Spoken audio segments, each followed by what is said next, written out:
Alright guys, it's Dokkan time, and we have the newly Extreme Z awakened LR JANEMBA here on Dokkan Battle. Unified Dokkan Battle, I mind you. Anyways, so, on the right side of the screen you'll see that we have 55% build currently showing. I did want to go ahead and note real quick to y'all, JANEMBA does have special equipment.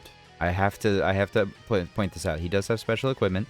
You can get this from the Memorable Battles movie edition stages. I believe it's from stage 7 specifically for JANEMBA. It could be stage 8. Don't quote me on that. And he does get a couple of equipment. Personally, I don't feel like they're his best equips. The bronze is good. Bronze is good, level 8, 800 defense. But I do not feel like his silver equips are good for him. There's no reason for this. I feel like the only reason they did this was because they were afraid he was too defensively good, and that is why they gave him some generic additional and crit equips for silver and gold. I do not think these are good. I don't think these are good for him specifically. They are good equips, but they're not good for him. If that's all you can get, that's fine. Obviously, equip them. But in my personal opinion, you should be equipping something else, which we're going to discuss right now as we go through his builds. So, for his build, I'm going to show you two 55%. The general 55% way you want to go about it is either you want to give him the special equips with the level 8 defense, or you do want to go ahead and just go full-on dodge with him. JANEMBA is a tank.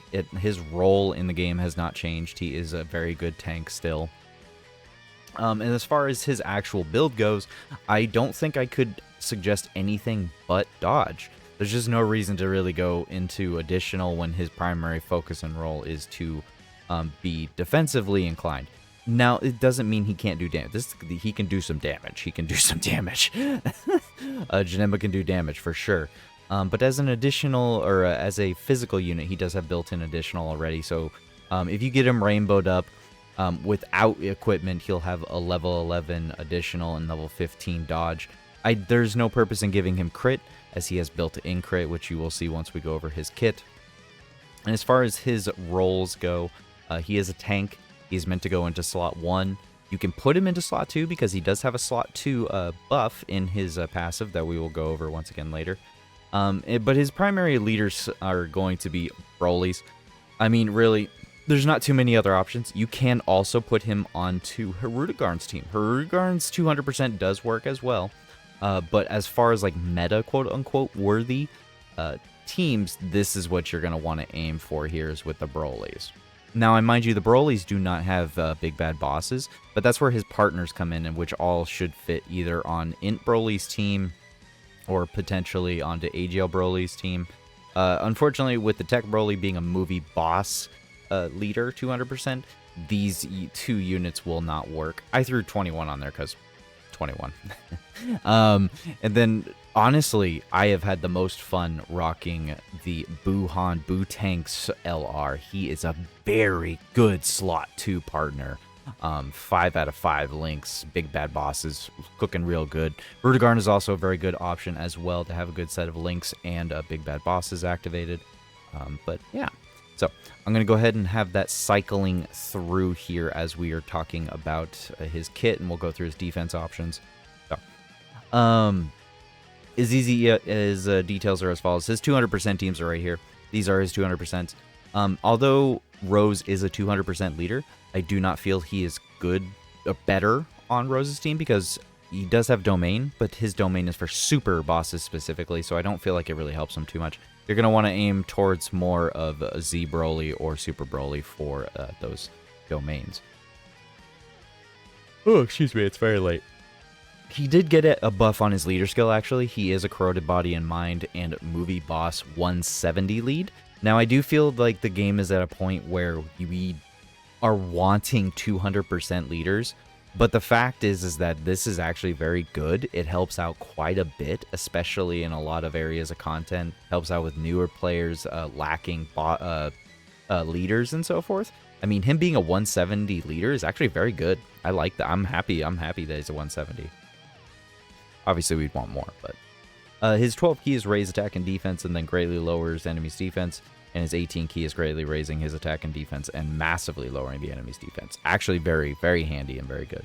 He has key +6, attack and defense 166%, guards all attacks, reduces damage received by 22%, launches an additional attack that has a great chance of becoming a super attack for 1 turn from the character's entry turn, plus an additional key +2 up to 6, attack and defense 66% up to 166, and chance of performing a crit plus 22% up to 66%.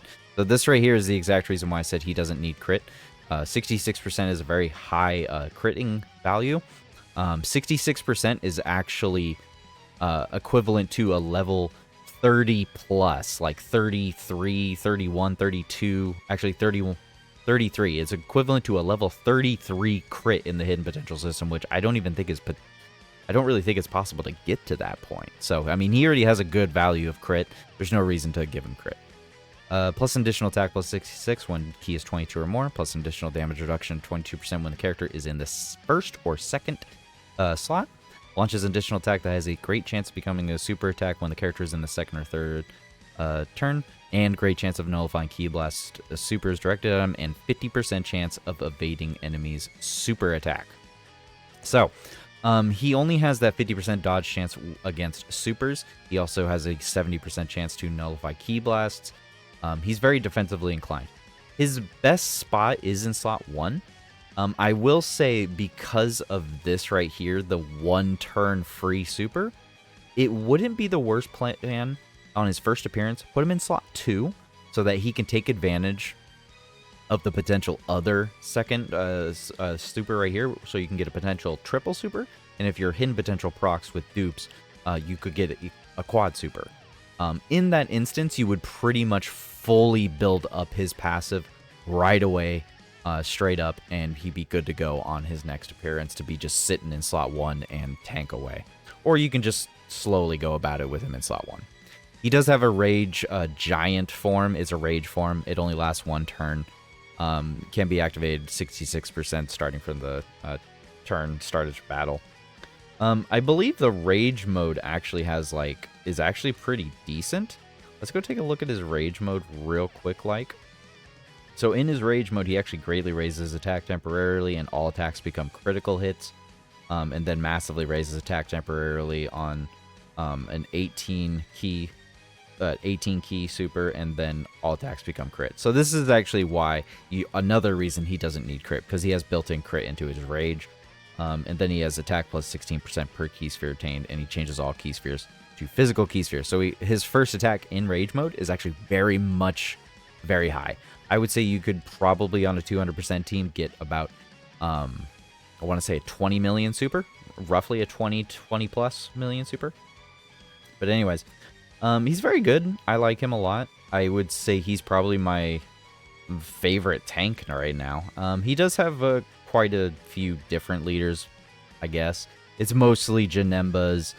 Anyone with big bad bosses, though, honestly, is going to be a good partner to him. So if you have a big bad boss unit that you want to have on the team and you want to throw him into slot 2, this JANEMBA is the perfect slot 1 partner.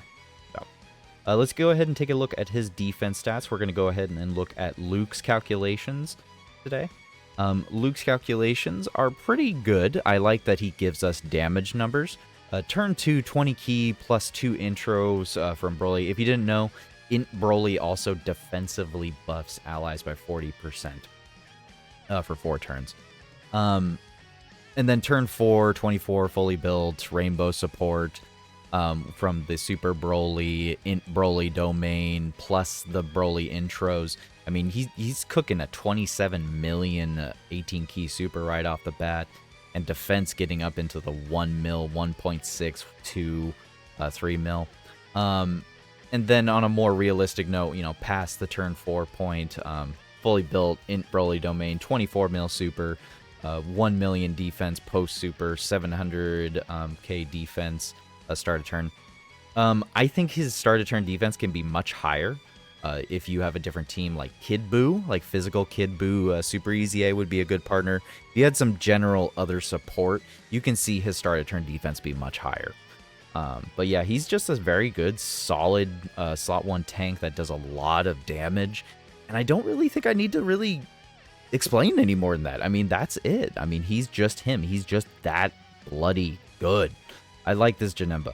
The only thing I wish is that he was on more categories. That's it. I just wish he was on more categories. I really do. If he was on more categories, we could get some more help in the game. But anyways, guys, let me know how you're going to build this JANEMBA. Are you going to give him full dodge? Or are you actually going to give him a little bit more additional?